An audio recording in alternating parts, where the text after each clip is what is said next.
healthy option for sugar cravings. Let's make fruit custards. इसके लिए हमें चाहिए हैं डाइस्ड किए हुए mangoes, pomegranates, apples, some seeds, yogurts, a dash of honey and chia seeds. Let's start making. सबसे पहले हम ग्रीको योगर्ट को एक बोल में ले लेंगे. Then we will add some mango yogurt. उसके बाद इसको अच्छे से विस्क कर लेंगे ताकि इसमें कोई भी लम्स ना रह जाए. विस्क अच्छे से हो गया. Now we will add fruits. सबसे पहले we will add mangoes,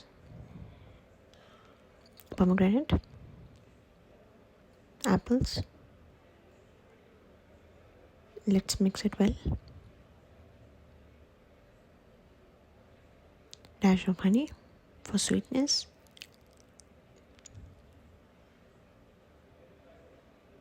Chia seeds. अच्छे से इसको मिक्स कर लेंगे. अब हम इसकी गार्निश करेंगे.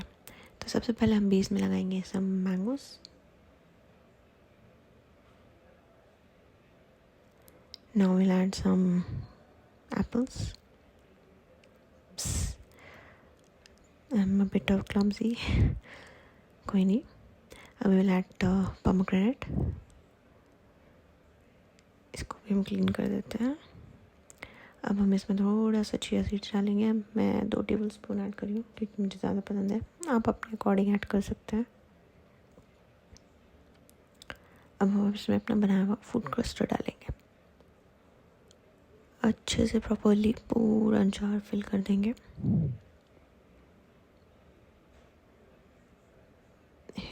को डैप करके सेट कर लेंगे. अब हम इसमें सीड्स डालेंगे. Seeds are very nutrition in health. Okay. अब थोड़े से मैंगोस और पोमोग्रेनेट. सो पोमोग्रेनेट पहले, then mangoes, and our fruit custard is ready. Enjoy it chilled.